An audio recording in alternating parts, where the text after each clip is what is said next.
मानास हारिमायारि पार्कआव बिटिआरनि गाहाय प्रमद बर'नि दैदेननायाव सावरायज्लायदों। बिटिआरनि मावफुंगिरि सोद्रोमाफोरजों गोथौ सावरायज्लायदों बिटिआरनि गाहाय प्रमद बर'आ। बिटिआरनि मोनफ्रोमबो बिफाननि सायाव सावरायज्लायनाया बेलासे 5:30 रिंगानिफ्राय मोनानि 8:30 रिंगासिम जादोंमोन। सावरायनायाव बिटिआरनि लामा सावस्रि बायदि बिफाननि सायाव गोनाङै सावरायज्लायदों होननानै मिथिनाय जादों। सावरायज्लायनायाव बिटिआरनि मोनफ्रोमबो बियाबाव मोनसे अडिटोरियाम हल, मोनफ्रोमबो बियाबाव मोनसे स्टेडियाम लुनायनि सायाव फोरमायो।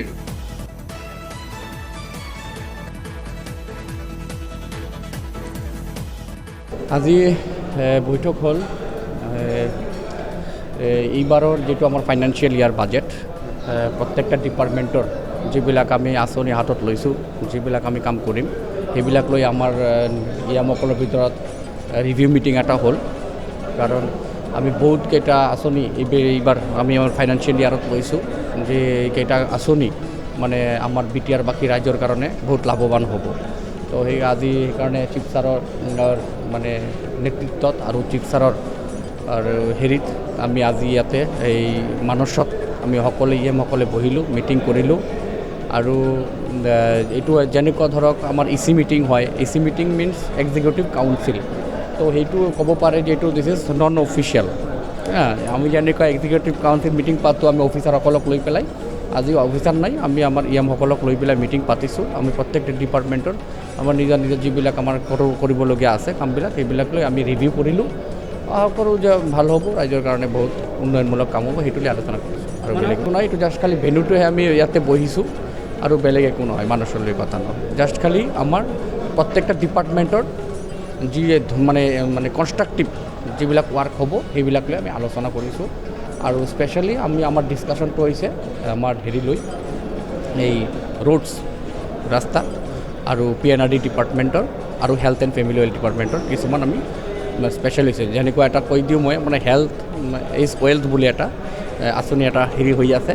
তো সেইমতে টাইম আহক কৈ দিম। আৰু নতুন আঁচনি মানে এনেকুৱা আমি চিন্তা লৈছোঁ, প্ৰত্যেকটা সমষ্টিত এটাকে অডিটৰিয়াম হল হ'ব, ধুনীয়াকৈ অডিটৰিয়াম হল হ'ব। যিবিলাক সমষ্টিত VCDC অফিচ এতিয়ালৈকে হোৱা নাই, কাৰ্যালয় হোৱা নাই, সেই VCDC অফিচবিলাকতো মানে পূৰাপূৰি চৰকাৰীভাৱে কনষ্ট্ৰাকশ্যন কৰা হ'ব। আৰু কি এনেকুৱা আৰু এটা লৈ হৈছে যিটো আমাৰ ষ্টেডিয়াম, আমি প্ৰত্যেকটা সমষ্টিত এটাকে আমি ৰুৰাল ষ্টেডিয়াম আমি নিৰ্মাণ কৰিম। সেইটো মোৰ কথা নহয়, এইটো চিফ ছাৰে ক'ব, এইটো UPPL দলৰ কথা। UPPL BJP আৰু AGPৰ এলায়েন্স, সেই হিচাপে চাওক, UPPL বুলি নহয়, AGPও পোৱা নাই। টাইম আহক, হৈ যাব। এইটো ক্ষুদ্ৰ সম্প্ৰসাৰণ হৈছে, তো সেইকাৰণে ইমান চিন্তিত হোৱা নাই। হয়, নহয়, মন্ত্ৰীৰ প্ৰয়োজনতো চব ঠাইত আছে। AGPৰো মন্ত্ৰীৰ প্ৰয়োজন আছে, UPPLৰ আছে।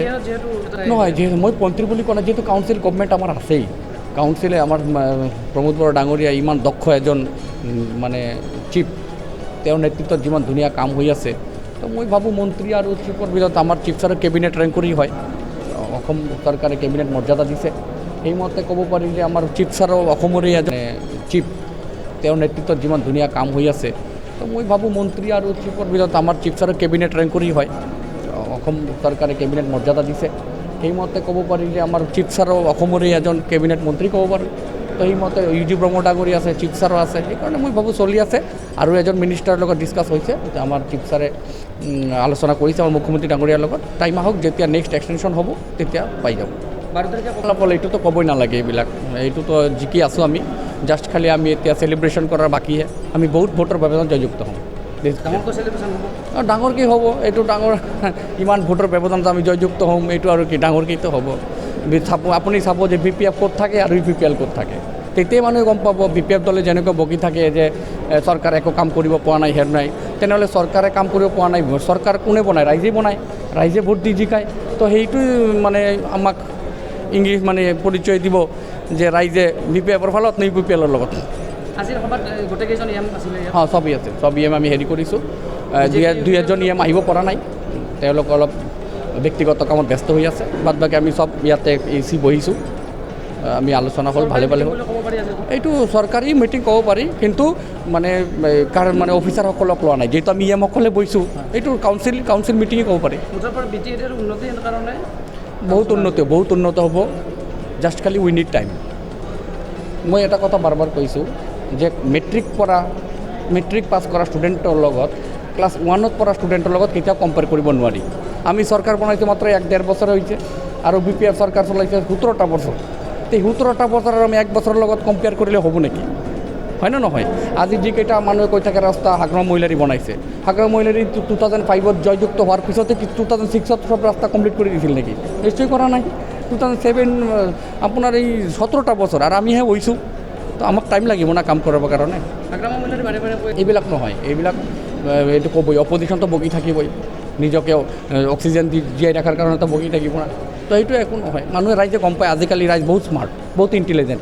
আজি লিডাৰ ৰাইজক ঠগাব নোৱাৰে।